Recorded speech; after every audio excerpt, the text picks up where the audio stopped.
Hello friends, my name is Shahbaz Mansoori and you are watching our channel Authentic Spoken Academy। और आज इस video में हम सीखने वाले हैं सेंटेंस के बारे में कि एक मीनिंगफुल सेंटेंस कैसे बनाया जाता है, उसमें क्या वर्ड्स है, उसे किस तरह से रखना है ताकि एक वो मीनिंगफुल सेंटेंस बन सके। तो चलिए हम स्टार्ट करते हैं सेंटेंस के बारे में।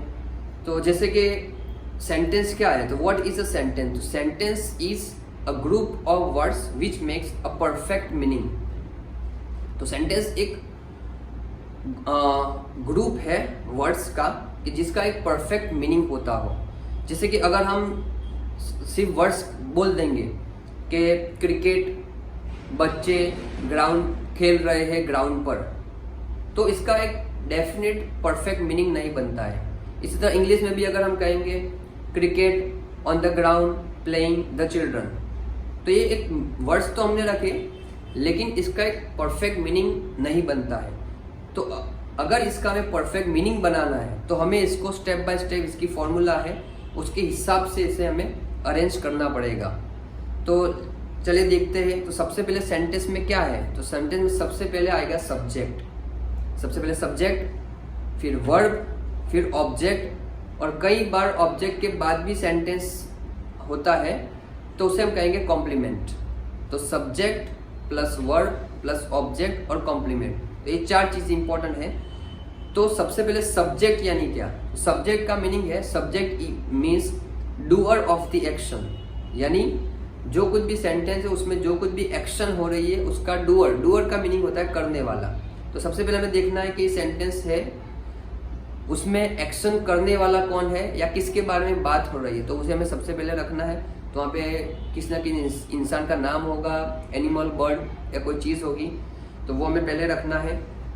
उसके बाद जैसे ये सेंटेंस है बच्चे ग्राउंड पर क्रिकेट खेल रहे हैं, सो ये सेंटेंस के अंदर सब्जेक्ट कौन है, किसके बारे में बात हो रही है, बच्चे की, और एक्शन करने वाले भी बच्चे हैं, तो उसको हम सबसे पहले रखेंगे द चिल्ड्रन। उसके बाद सब्जेक्ट के बाद अब आता है वर्ब। वर्ब यानी क्या? तो verb means action, the action performed by the subject. ये जो सब्जेक्ट ने जो भी एक्शन की वो हमें रखना है। तो ये सेंटेंस में एक्शन क्या हो रही है, खेल रहे हैं। तो खेल रहे हैं को इंग्लिश में हम क्या बोलेंगे, आर प्लेइंग।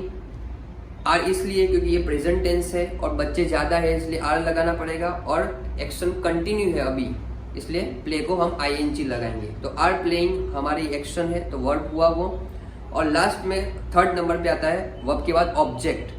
ऑब्जेक्ट यानी क्या? तो object means result of the action, के जो कुछ भी एक्शन हुई उसका रिजल्ट क्या आया। तो इस सेंटेंस में रिजल्ट क्या है, बच्चे मैदान पर क्रिकेट खेल रहे हैं, तो क्या खेल रहे हैं, क्रिकेट। तो क्रिकेट हमारे इस सेंटेंस का ऑब्जेक्ट हुआ, तो उसको हम थर्ड नंबर पे रखेंगे।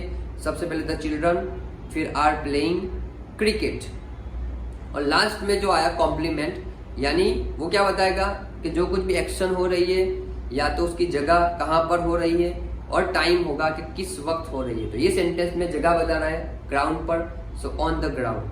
तो पूरा सेंटेंस सब्जेक्ट, वर्ब, ऑब्जेक्ट और कॉम्प्लीमेंट्री, इस तरह से द चिल्ड्रन सब्जेक्ट हुआ, आर प्लेइंग वर्ब है, ऑन द ग्राउंड क्रिकेट वो ऑब्जेक्ट है, और ऑन द ग्राउंड कॉम्प्लीमेंट्री है। तो the children are playing cricket on the ground, इस तरह से सेंटेंस को हम पूरा जमाना है। तो अगर आप ये फॉर्मूला समझ लेंगे तो आपको कोई भी वर्ड्स होंगे उसको जमाने में कभी भी दिक्कत होगी नहीं। तो आपको हमेशा ये फॉर्मूला याद रखना है। सबसे पहले सब्जेक्ट यानी एक्शन करने वाला, वर्ब यानी उसने जो कुछ भी एक्शन की वो, और ऑब्जेक्ट यानी जो कुछ भी एक्शन की उसका क्या रिजल्ट आया वो रखना है। और लास्ट में अगर कोई टाइम है वर्ड्स सेंटेंस के अंदर तो टाइम रखना है, या तो कोई जगह के बारे में तो वो वर्ड्स हमें लास्ट में रखने हैं। और मैं ये वीडियो के एंड में एक आपको एक्सरसाइज के लिए कुछ सेंटेंस भी दिए जाएंगे जिसमें सिर्फ वर्ड्स होंगे लेकिन वर्ड्स को सही तरह से जमाए नहीं होंगे, वो आपको सही तरह से रीअरेंज करने हैं और एक मीनिंगफुल सेंटेंस बनाना है। So thank you so much for watching this video, and if you like this video you can press the like button also and share with your friends and subscribe the channel also for getting the next video. Thank you.